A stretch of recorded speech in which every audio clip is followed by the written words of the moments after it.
மாதவா ராமதாஸ் இயக்கத்தில் ஆழி படத்தை பற்றி தான் பார்க்குறோம். சுப்ரீம் ஸ்டார் சரத்குமார் நடிச்சிருக்காரு. நம்ம சரத்குமார் படம்னா தமிழ் படம் தான் நினச்சிட்டு போட்டால் அது ஒரு மலையாள டீம் ஃபுல்லாக முழுக்க முழுக்க ஒரு மலையாள டீமு மலையாள படம் பார்க்குற மாதிரி தான் நமக்கு இருந்தது.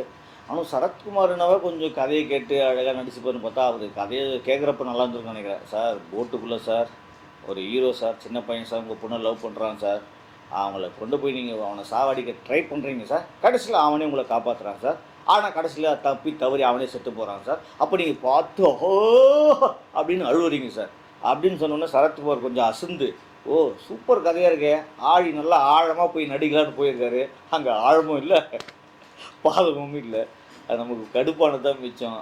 ஆனால் உண்மையிலே எப்படி இந்த 2 பேர் படம் ஆரம்பிக்கிறது அப்படியே இதெல்லாம் லவ் பண்ணுறத ஒரு பெரிய தாதான்ற காமிக்குது, அதெல்லாம் நமக்கு சுத்தமாக மனசில் வட்டல. அதுவும் நாகர்கோவில் ஃபுல்லாக இவர் தான் பெரிய தாதாவான், போலீஸ் கமிஷனரே இவர் வந்து தேடுவாராம். அப்படின்றாலும் திடீர்னு ஒரு பையனை கூட்டு போய் தனியாக போயிட்டு போட்டில் நடுக்கடலில் வச்சு அவனை சும்மா அடிக்கிறது, உதைக்கிறது, இது ரத்தத்தை ஓடுறது, ஊன்னு கத்துறது, இதெல்லாம் இப்போ சீரியல் கூட இந்த மாதிரி நடக்காது. ஆடி படத்தில் இது மாதிரி காமிச்சாரு. மலையாள இயக்குனராக நான் கொஞ்சம் சரக்கு இருக்கும். ஏன்னா மலையாள படங்கள்லாம் ரொம்ப நேட்டிவிட்டியாக, ரொம்ப அழகாக, ரொம்ப யதார்த்தத்துக்குன்னு பக்கத்தில் எடுப்பாங்க. ரொம்ப யதார்த்தமாகவும் நம்ம ரசிக்கிற மாதிரி இருக்குன்னு நினச்சா, அந்த ஆழியெல்லாம் அதுக்கு அப்பால் ஏதோ தமிழ் படம் எடுக்குதுன்னு சொல்லிட்டு, அப்பா சாமி நீங்கள் எந்த படம் எடுத்தீங்கன்னு எனக்கே தெரியல, அந்த அளவுக்கு கொடுமையாக இருந்தது. அந்த ஹீரோ அதெல்லாம் சத்தியமாக மனசில் ஒட்டவே இல்லை பாவம். தயாரிப்பாளர் மகனா என்னன்னு தெரியல. ஆனால் வந்து அவர் வந்து அந்த அந்த லவ் பாயாவும் சரத்குமார் மோதுறப்போ அவர் சுத்தமாக விடல. சரத்குமார் வழக்கமாக நல்லா நடிப்பார், ஆனால் இந்த படத்துக்கு சுத்தமாக செட் ஆகலை.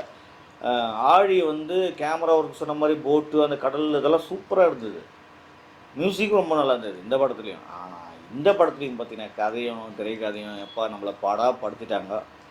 ஆழி வெறும் நமக்கு தலைவலி. ஆனால் அந்த டீம் ஒர்க் பார்த்திங்கன்னா மலையாள டீம்னாவே நமக்கு அந்த டெக்னிக்கலாக ரொம்ப நல்லாயிருக்கும். அது ரசூல் பூக்குட்டி தான் வந்து சவுண்ட் இன்ஜினியர். ஆனால் உண்மையிலே அவருக்கெல்லாம் ஆஸ்கார் அவார்டு வாங்கின தலைவன், நேஷ்னல் அவார்டு பல வாங்கியிருக்காரு. அதெல்லாம் நல்லா இருந்தது. அதான் சொல்கிறேனே, ஏன்பா எல்லாம் இருந்து இப்போ சவுண்ட் டிசைன் சூப்பராக இருந்துன்னா பிரயோஜனம், மியூசிக் நல்லா இருக்குன்னு சொல்கிறேன், கேமரா ஒர்க் நல்லா இருந்தேன். கதை 2 மணி நேரம் 2.5 மணி நேரம் நம்ம பார்க்குறப்ப நமக்கு கதை கனெக்ட் ஆகணும், நம்ம ரசிக்கிற மாதிரி இருக்கணும்ல. அது கொஞ்சம் கூட யதார்த்தம் மீறி படம் பண்ணியிருந்தாங்க. இதெல்லாம் நம்புற முறையும் இல்லை.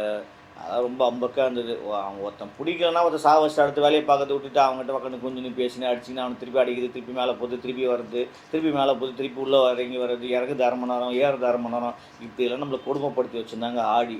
அதான் சொல்கிறேனே, ஆடி பாதாள குழி.